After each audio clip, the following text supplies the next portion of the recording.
right, we are off and running. We are kicking off season 2 of Stronger Together, and I couldn't think of a better way to do that than bring in the Aussie from down under.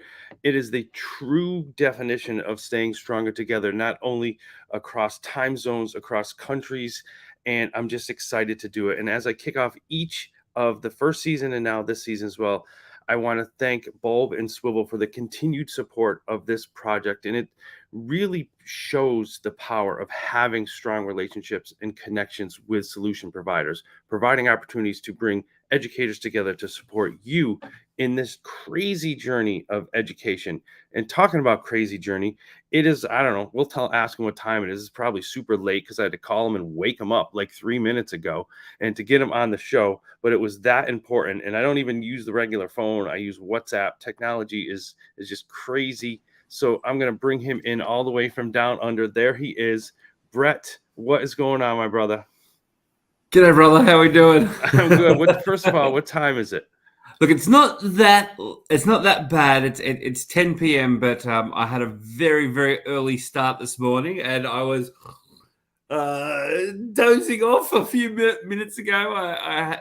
Luckily I heard my phone like vibrating, and I was like, hey, 10 minutes to live, nothing. Hey, you good? Nothing. Like, I'm calling him. You better wake up, or else I'm just gonna do like a stand-up routine and make fun of Australians. I don't know. I didn't know what I had on deck. Oh, do you know what? The universe would have shook. The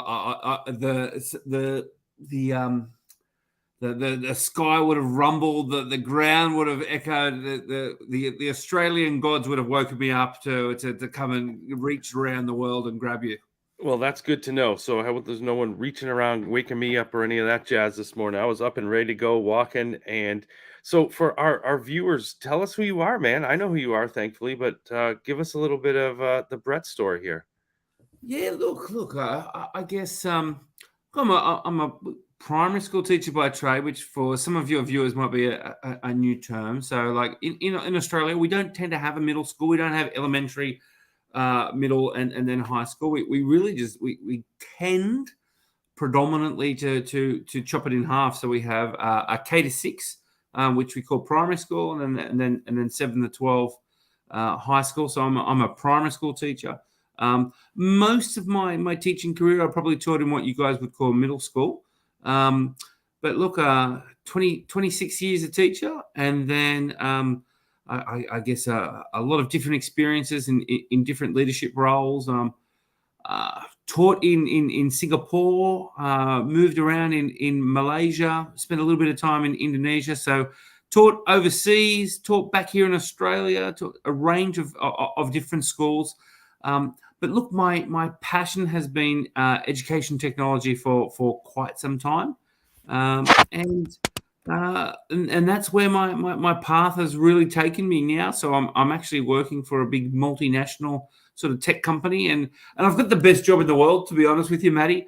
I get to, I've got these 2 big jobs, and one of them is just be a champion of digital pedagogy. So I get to go around Australia and champion good digital practice. And the other part is, supporting HP with this concept called Reinvent the Classroom, where they've got this really cool AI tool. And I get to use this AI tool that gives some good data references for schools to see what their strengths and what their weaknesses are. And then I get to help them, get even stronger. So honestly, it's the best job in the world. Awesome. And you've talked about your experiences, and you had an experience in Austin, Texas, and that's the chance that we got to meet probably like 6 years ago at this point at Learn. Do you know what? That little statuette thing there is was a take-home sort of gift is not the right word, but not if you steal it. No, it's not a gift when you steal things. Yeah. I've got it at like one of those awesome Austin sort of antiques. Keep Austin weird. It's so cool and so quirky. That was my little take-home memory of my trip to Austin. But more importantly, I got to take home a friendship with you, and I've been able to be friends with you for quite some time now. Yeah, and I think you also took home my headphones, by the way. If you still have them. Yeah. Yes, in the yes. airport. Like, who travels without headphones? And then like, yo, mate, I don't have any headphones. Like, here you go. Yeah, So, I think we were sitting at the airport. How did that come to be? I must have lost my did I lose them or who I don't knows? I know. didn't even ask. I don't know, but I was sitting in the airport at Austin going, I have a 22-hour flight coming home from Texas to LA, big layover to LA, and then 13 hours from LA to Sydney. And I'm like, if only I had some headphones. And you were so kind to give me yours. Fine, that's how I roll. Don't tell anybody I'm a softie, but that's how it works. So, hey, I'm gonna show you something. I want you to tell me what you think when you see this. Oh, look, I'm so Talk to me. proud. I'm so proud. Well, first of all, what is it? Well, you know what? It's my first ever book. It's a book that has been a long time in the making, literally and metaphorically. A mammoth lesson, teaching in the digital age. But it's a book I've been slowly putting together for quite some time, and it's a little bit different. It's a bit quirky.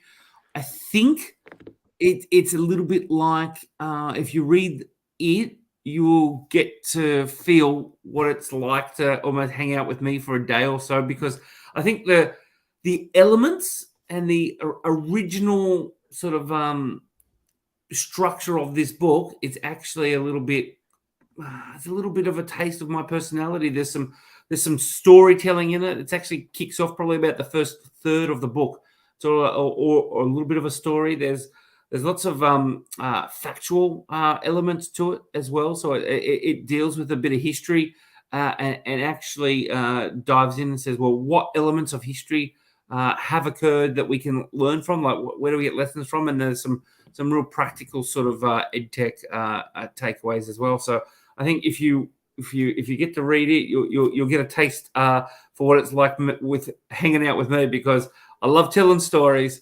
I love knowing trivia and facts and bits of history, and I am crazy passionate about education technology. Yeah, and it's super exciting. One of the things you said earlier was that it's a little bit different. And I think that's a part that I'm excited about, because you're coming into the Codebreaker family and being part of the work that we're doing and doing things different and disrupting the status quo. And how has that process been going through the, pitch and now editing stage and writing with the team?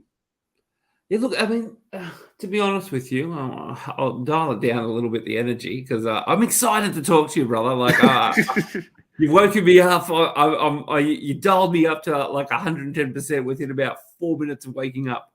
But look, like the reality is, it's been many years. It's been many years in the making. I have been wanting to write this book for quite some time, and I've written it and rewritten it and then changed it. I actually probably had it almost done pre-pandemic.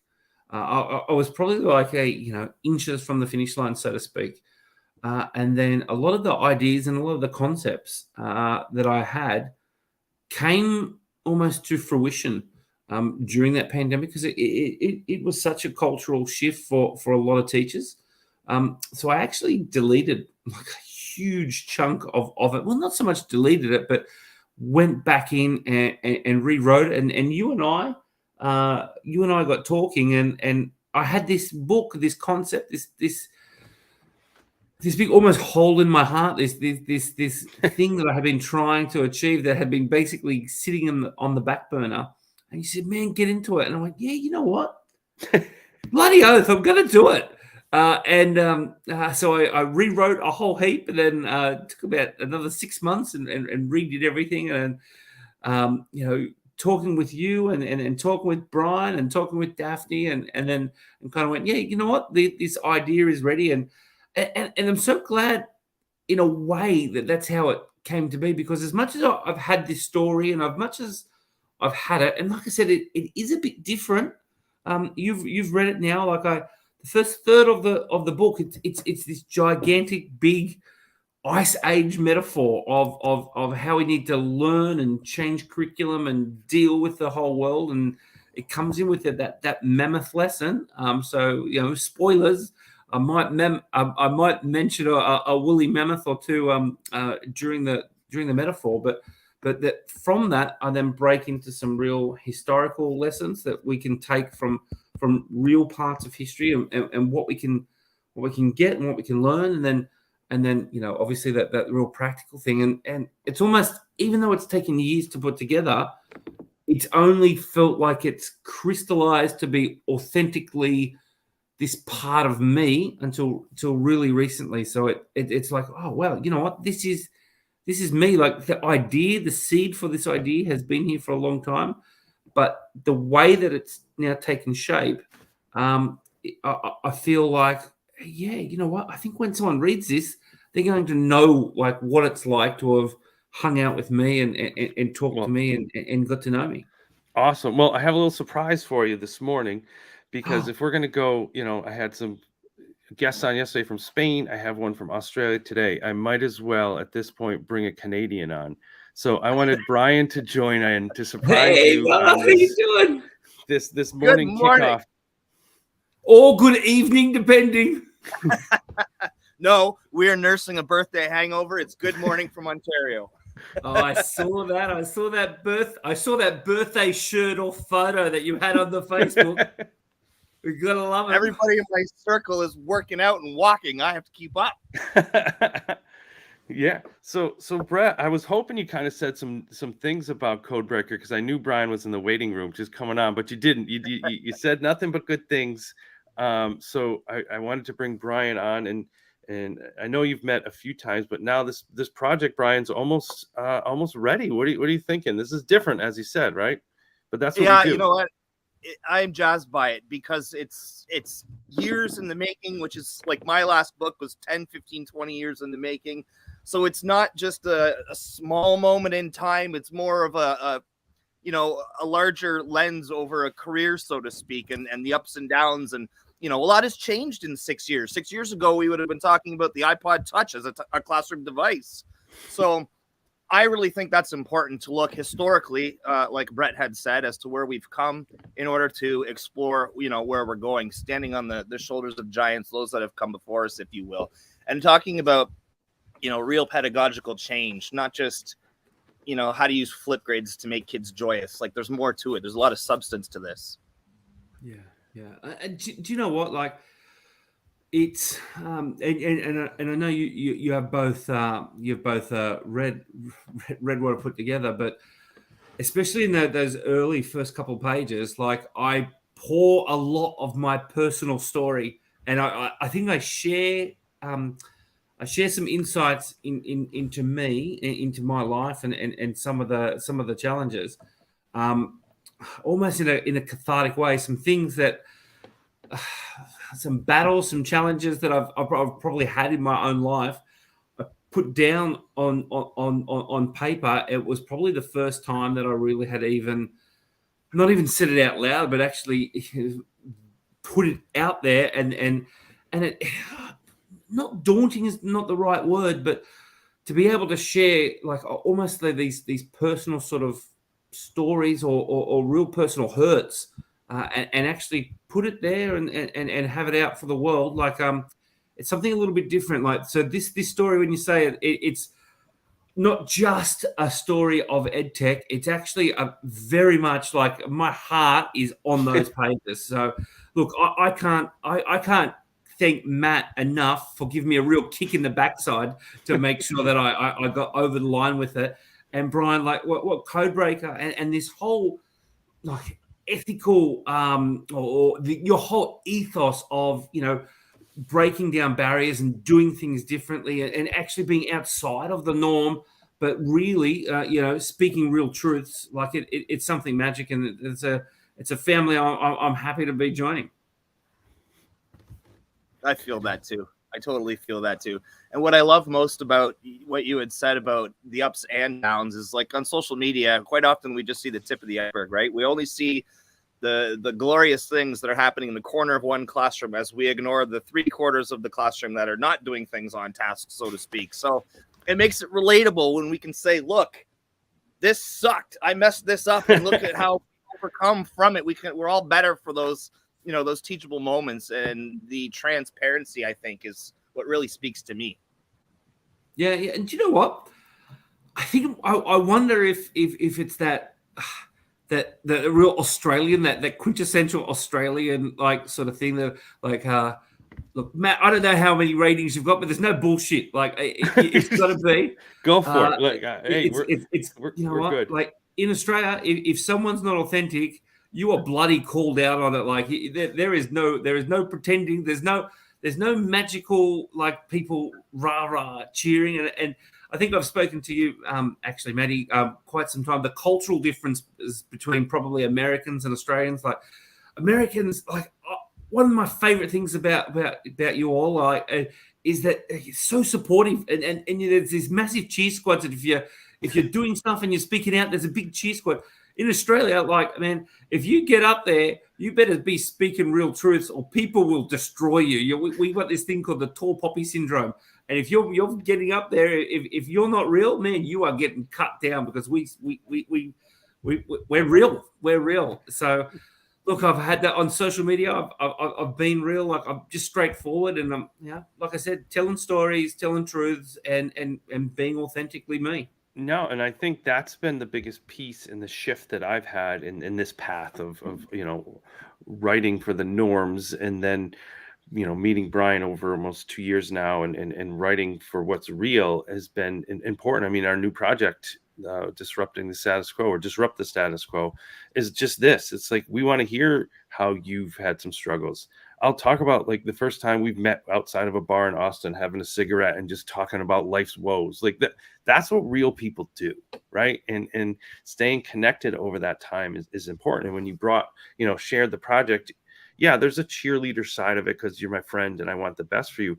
But I tell you, like, cut the crap, man. This sucks. This is fluff. Like, cut it out. And I think having that relationship is part of what we're doing at CodeBreaker X Factor, and having you part of that is great. And I know you live that every day, Brett. And I think that's why we are so excited for you to move forward with this.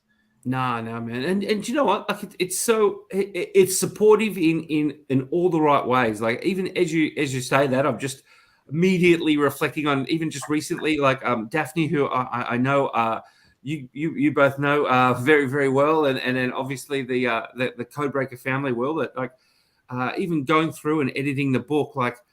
It's supportive, yet at the same time, man, like she'll call you out and say this doesn't make sense, and this doesn't. Even the other day, like this word, I don't know what it means. It must be Australian. And like, oh, I don't know what the North American word for this word is. I had to Google like what could be it. It was just something as simple. We call it texters.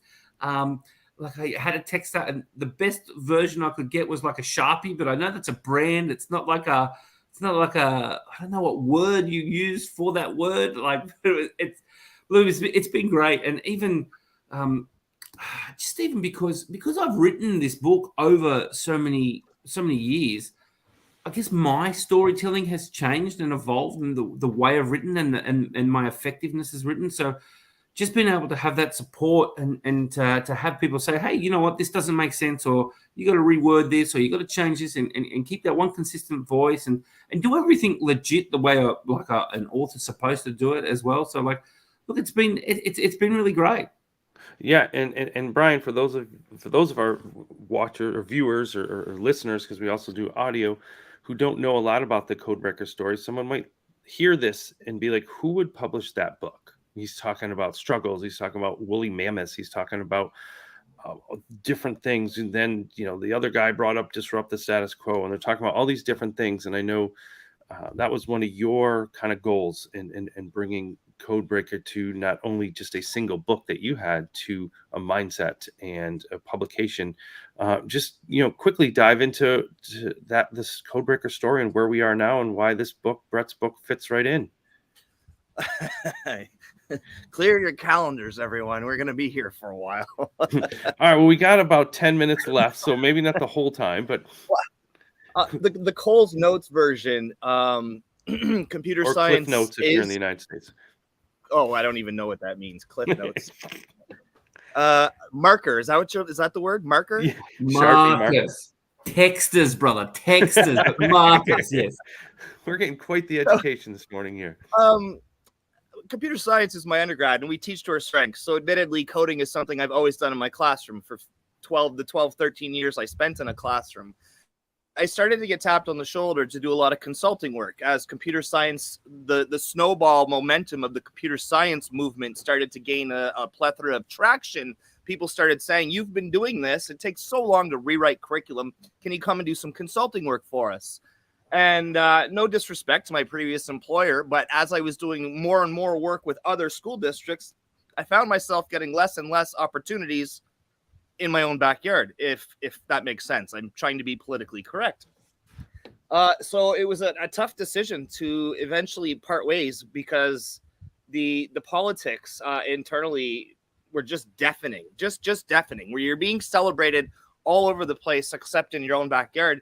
I wanted to then recreate that experience for people like me who've had similar journeys, people who've tried and failed and struggled and succeeded. And so it's become my passion project to amplify the stories of others that need to be heard. If we're really going to move the needle in education, we need to start talking about some truths at the ground level, what's really happening. And that includes talking about politics, and that includes challenging beliefs, and that includes talking about hierarchies. We live in we have to become comfortable with discomfort if we're going to move forward. The only, in a world that changes overnight, the only strategy guaranteed to fail is not trying something new. So our mission has just been to live on the fringe, find the outliers, and continue to push to do what's best for all kids, all across the globe. Not just the academic bound kids. And of course I use the air quotes because I never want to label a child. I think they're all academically bound. We just have to find their strengths and their niche. So CodeBreaker's become that space where I want to find the people like you and like me and like Daphne and the rest who just want to make change and do what's best for kids all over the world. Yeah, and I think in that it just motivates us. And I know, Brett, we have a whole nother friend circle in one, Carl Hooker, who's an X Factor author. Like, same thing. He's parading around the United States talking about that it's okay to fail. Like, and it's different. And I think it's inspiring. And I know we have a little time left. I want to show you another picture because I know Brian's been on this kind of movement as well too. No pun intended. But Brett, tell me about this. Hey, one of our first collaborations. That's it. An accidental collaboration, that one too. That one. So you know what? That was a nice little start of the pandemic, actually, wasn't it? We were all getting into lockdowns. We were all trying to chase where the next roll of toilet paper was going to come from, and it doesn't matter what country we're in, whether in Canada, whether in the States or over here down under. All chasing that elusive bit of, here goes some Australian slang for you, a little bit of bog roll, a little bit of toilet paper. But no, we were getting out on some walking, and I actually called you one morning while I was going on a morning walk, because suddenly working from home, I actually had just left the classroom and just left schools, probably about a year before the pandemic, and had moved into the corporate offices of one of the large departments of education over here in Australia.